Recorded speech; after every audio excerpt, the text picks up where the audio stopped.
வணக்கம், வந்தனம், நமஸ்தே, நமஸ்கார். Big pass திவாகரை பற்றி பேச வேண்டாம் அப்படின்னு யோசித்தா கூட அவருடைய கேரக்டரை பார்க்கும்போது ரொம்ப வித்தியாசமான ஒரு ஆளாக இருக்கார். எப்படி இப்படியெல்லாம் ஒருத்தர் இருக்க முடியும் அப்படிங்கிற மாதிரி யோசிக்க வைக்கிறார். எப்போ பார்த்தாலும் ஒரே மாதிரி யோசிக்கிறாரு. தன்னை யாராவது புகழ மாட்டாங்களா அப்படிங்கிற மாதிரி யோசிச்சுட்டு இருக்கார். நடிப்பு அரக்கன்னு கத்துறாரு. இல்லைன்னா ஏதாவது ஒரு பழைய நடிப்பை எடுத்து நடித்து காட்டுறாரு.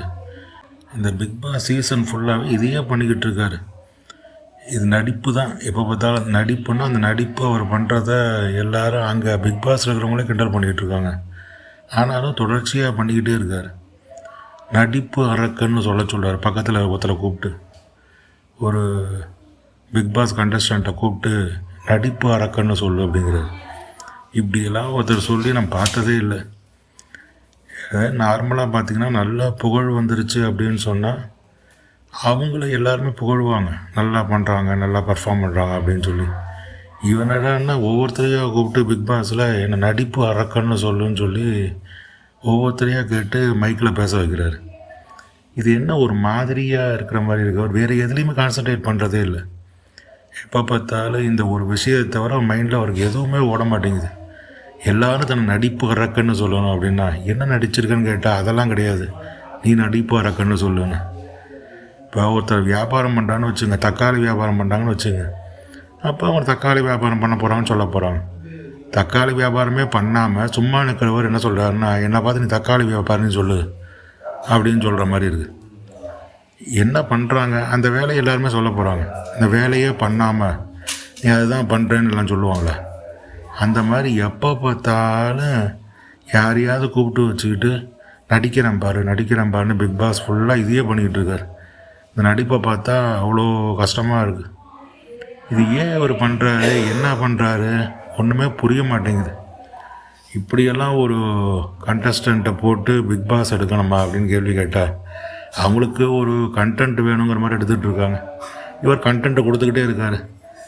எதையாவது ஒருத்தர் பம்பு எடுக்கிறாரு, ஏதாவது ஒன்று பண்ணிக்கிட்டு இருக்காரு. ஆனால் இப்போ தான் நடிச்சுக்கிட்டே இருக்கார். எல்லார்கிட்டேயும் லவ் ப்ரப்போஸ் பண்ணுற மாதிரிலாம் சீன் வருது பிக் பாஸில். அவர் உண்மையிலே இப்படிலாம் பண்ணுறாரா, அவர் வயசாகிடுச்சு அப்படிலாம் யோசிக்க வேண்டியிருக்கு. நான் லவ் பண்ண போகிறேங்கிறாரு, நான் உங்கள லவ் பண்ணுறேங்கிறாரு. என்னமோ இதே மாதிரி பேசிக்கிட்டு இருக்காரு, எல்லாம் நடித்து காட்டுறாரு. எப்பா அந்த அஜித் சீன் ஒன்று இருக்குது பாருங்கள். 2 பேர் கையை பிடிச்சிக்கிட்டு இந்த வருஷம் 4 செகண்டெல்லாம் பேசுவார் அஜித் ஒரு படத்தில். அந்த வசனத்தெல்லாம் இவர் பேசி காட்டும் போதெல்லாம் அப்பா அவ்வளோ கொடுமையாக இருக்குது. அவர் ஆனால் விடவே மாட்டேங்கிறார். இதை ஒரு வேலையாகவே வச்சுக்கிட்டு எல்லா இடத்துலையும் இதே மாதிரி பண்ணிக்கிட்டு இருக்கார். அப்பா முடியலப்பா, அந்த மாதிரி ஒரு ஆளை நான் பார்த்ததே இல்லை. என்ன சொல்ல வராருன்னா ஒன்றுமே புரிய மாட்டேங்குது. பேச பார்த்தாலும் அவருடைய எக்ஸ்ப்ரெஷன்ஸ்லாம் பார்த்தாலும் எதுவுமே ஒரு நடிப்புங்கிற ஒரு வேல்யூவே இல்லாத மாதிரி இருக்குது. ஆனால் நடிப்பு அரக்கன்னு சொல்லியே ஆகணும்னு வீடு வீடாக வந்து கேட்பார் போல் இருக்குது போகிற போக்க பார்த்தா. இது எப்போ தான் முடிவடையும் தெரியல. பிக் பாஸில் வேறு அவர் இழுத்து விட்டு நம்மளை போட்டு படாத படுத்திக்கிட்டு இருக்காங்க. ஆனால் அவர் கண்டென்ட் கொடுக்குறாருன்னு சொல்லிவிட்டு, ஆனால் அவருக்கு முக்கியமான விஷயம், பிக் பாஸில் நிறைய பேர் அவருக்கு ஓட்டு போடுறாங்க. கிட்டத்தட்ட 1.5 லட்சம் 1.25 லட்சம் ஓட்டு போகிறாங்க. அவர் தான் டாப் ரேங்கில் இருக்கார் ஒவ்வொரு வாரமும் ரிசல்ட்டு பார்க்கும்போது. அதுவும் இருக்குது. அது எப்படின்னு தெரியல. இது எப்படி நடக்குதுன்னு ஒன்றும் புரியல. நிறையா பேர் திட்டுறாங்க. ஆனால் பிக் பாஸ் வாரம் அந்த எலிமினேஷன் ப்ராசஸில் அவருக்கு டாப் ரேங்கில் இருக்கார். அவருக்கு நிறைய பேர் ஓட்டு போடுறாங்க. 1.25 லட்சம் பேர் ஓட்டு போடுறாங்க.